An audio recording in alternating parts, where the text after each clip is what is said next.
I'm super stoked that Core Keeper is finally out in early access and now we're able to actually play it. Just dove in today for like the first hour and I've already kind of come up with some tips and tricks that I kind of wanted to share with you guys today, especially within your first hour that you'll probably figure out. But hey, may as well just pass it along and let's get started. But only after I eat this donut.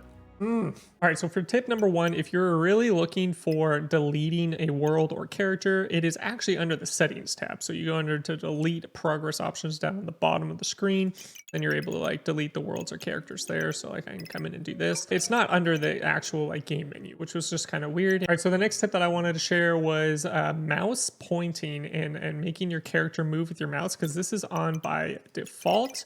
What I'm talking about is under gameplay settings, you'll see that face mouse direction is defaulted on.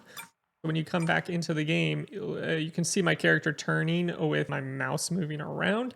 That's something I didn't really want because like if I'm trying to like run down and he's running backwards, it's just kind of odd. So you can't really like use WASD that well when you're using mouse and keyboard. So what I do is I take that off. And then when you come back in, now you're just using WASD to move around and it's a lot cleaner. Tip number three is probably pretty obvious. There's a lot of torches needed in this game. You get out into some of these void areas. I have like a little glowing ability on me right now, but as you can see, it gets pretty dark in these areas. So you're gonna need to like place torches down like pretty often. So like all this area right now is finally glowed up. Those were only a few spaces. So you're definitely gonna be needing torches. The way to get those is by clicking tab. Up in the crafting table, you'll see the torches, and this requires 1 wood. So that's pretty easy to get. You'll see roots on the ground. Unfortunately, I don't have any roots on the ground, but they're just big pieces of wood that are just kind of lining up and spreading across the cavern. You'll see these initially when you start into the game. Those are going to be the woods that you get. You just left click and hit those and you'll be able to gather a lot of wood pretty quickly.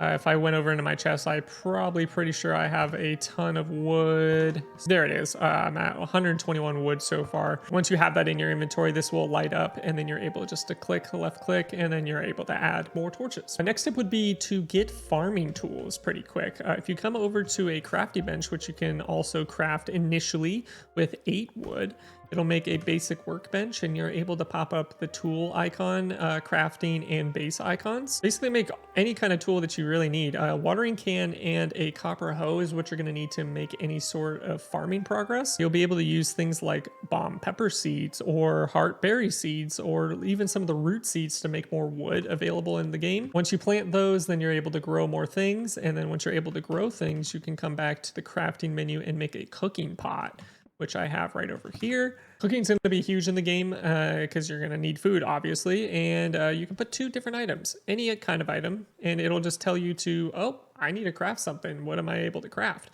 And then your recipes will pop up here once you're able to make something, which is kind of cool. And you just literally place any item and it'll make the recipes. You don't start out with these, they just pop up. So you have to experiment, which I think is kind of a cool idea. Click M and open up the map. You'll be able to use a mouse scrolling wheel to move the map, zooming in and out. As you can see, this is what I've pretty much discovered so far within an hour. It's pretty awesome. You can see there's a lot of water, so something I would highly recommend is going into the base here and crafting wooden bridges, which require 1 wood. And I can go show you exactly what that does here in a second. So as you can see, this bridge right here is something I made already. And if I go in here, swap this menu out and say I want to make a bridge going across, we're just gonna right click and then you can make a bridge to actually go across water, which is really, really helpful because there's gonna probably be a lot of water in this game. That's what I'm already kind of seeing. So I think wooden bridges are going to be very, very useful. So I would definitely take those out on your adventure. To find ores and fishing spots and things like that, you're going to see these little pop-ups of just like little, I guess like stars kind of like floating up. Clearly this is going to be a fishing spot. But if you saw this within like a black void over here, that's going to be some sort of material that you're able to mine, like copper. And so once you get those resources, you come back to the crafting bench and you're able to make things like a furnace or an anvil.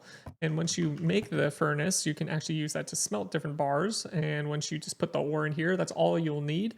You put the ore in, it'll smelt it out, and then you're able to take the bar for yourself and then go and use it on something like an anvil to craft different armor. So as you can see, you can start out with wood if you needed something just out of the gate, or as you can see, I have copper pants, breastplate, and helm. And if you click tab, you can come up and pop into the next character menu.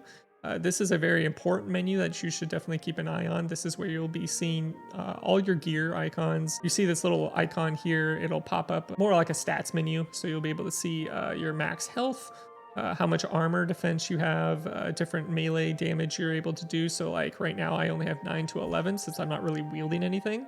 But if I put on the axe that I found here, which is a tin axe, you'll see that changes to 108 to 130 melee damage. It is a scrollable menu, so I scroll down and it shows different mining damage, movement speeds, glow, and extra cooked food chances. So they're just different little buffs that you have on your character. And then if you click the star icon, this is the skills menu. As you can see, everything has a skill. I don't think you can see it on my camera, but everything's out of 100 in skills, so you have a lot to progress in the game, which is pretty cool. If you click in on things, you'll be able to gain points once you hit milestones, and I think we have a milestone right here for running. So we have a point, and we can put a point into Endurance Runner. And for now, I really think that kind of covers all the basics of the game. Wanted to share some of those tips with you guys. If you like those kind of videos, definitely give it a thumbs up, pass it around to other people, and we will see you in some, hopefully, more Core Keeper videos. So have a good one. Peace.